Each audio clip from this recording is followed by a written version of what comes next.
जय खाम्फा बरगयारिनि जय खाम्फा बरगयारिनि जय नांगोल पार्टीनि हाग्रामा माइनि जिंदाबाद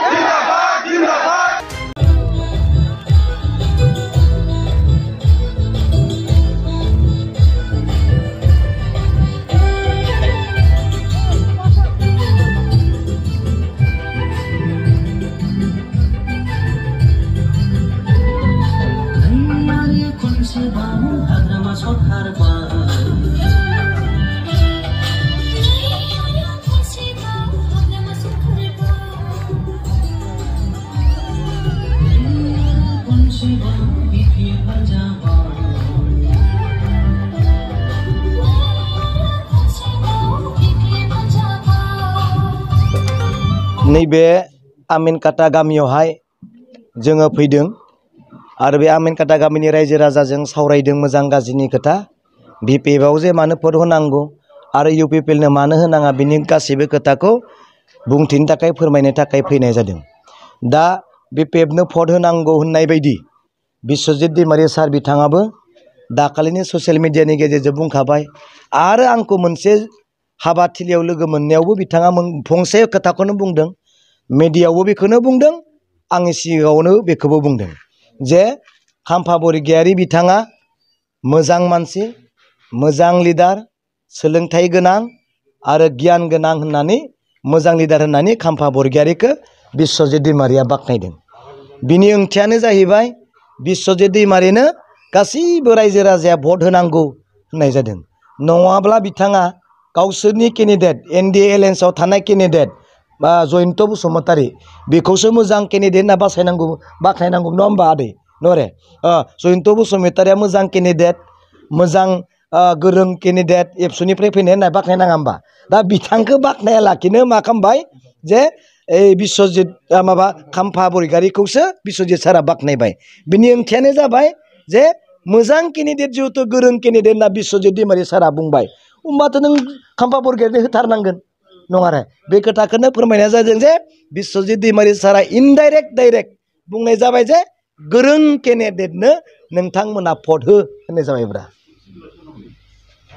दा फैबाय थानाय एमपि बिसायख'थियाव इउपिपिएल सरकारनो भट होआब्ला रेशन कार्ड आरो अरुनदयखौ मोना होनदों नोंथाङा बेनि सायाव मा बुंनो सानो? दा अरुनदय आरो रेशन कार्ड दाननाय बे दाननो नागिरग्रा लिडारखौ सोर लाना फैखो नङा होमबा कुनु दिनथ' बिदि जोंनियाव बुंफैयामोन इउपिपिएलनो भट होआबा नोंसोरनि अरुनदयखौ दानना होगोन नोंसोरनि रेशन कार्डखौ दानना होगोन होनग्रा लिडारखौ सोर लाना फैदों प्रमद लाना फैयाखै होमबा नङा नङा दे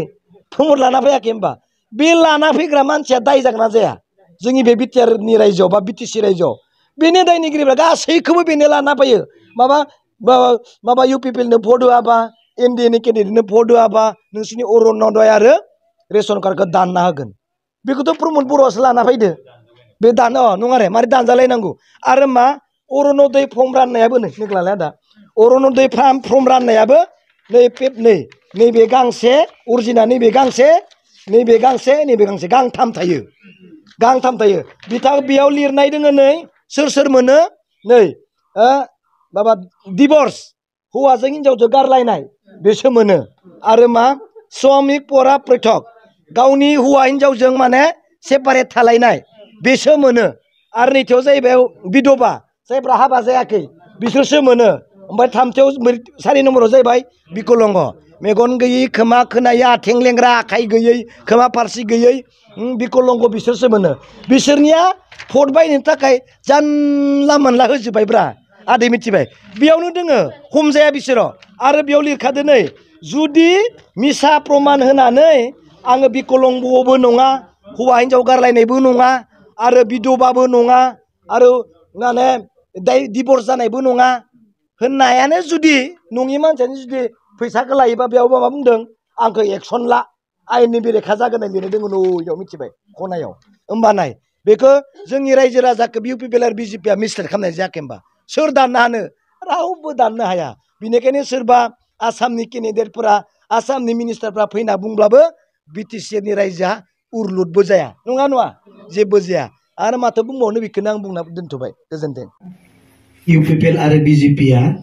अरुण'दयनि फर्म रानाखै होमबा बिसोर माबायदि थखायो आं खोन्थानो नागिरदों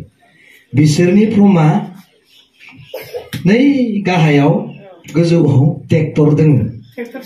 ट्रेक्टर छबि दं फट'आ माला बिथिं दङ आरो बिथिं दङ थिग दं फट'आ थाथो खिन्थु नैयाव मा दङ ट्रेक्टर दङ आरो बिसोरनि कपिया बेसेबां गांसेल' नङा होमबा नै अरिजिना मा जाबाय अरिजिना नै गांसे गांनै गांथाम मिथिबाय गांथाम औ आरो बेयाव जायबायदिया मोनगोन बिकलंग हौवा हिनजाव गारलायनाय हौवा हिनजाव गारलायनाय आरो डिभर्स जानाय हौवाया हिनजावा बेलेग हौवासाया आलादा थायो बिथांमोनासो मोनगोन आरो हाबा जायि बिधवा बिसोरसो मोनगोन अब्ला बिथांमोना थगायनाय जायाखै होनबा नंखाय फर्मखौ राननानै रायजोनि गोसोखौ जय खालामनो नागिरनाय आं दहाय बुंनाया बेनो नंखाय फर्मजों नोङो रायजोनि गोसोखौ बोरै जय खालामनो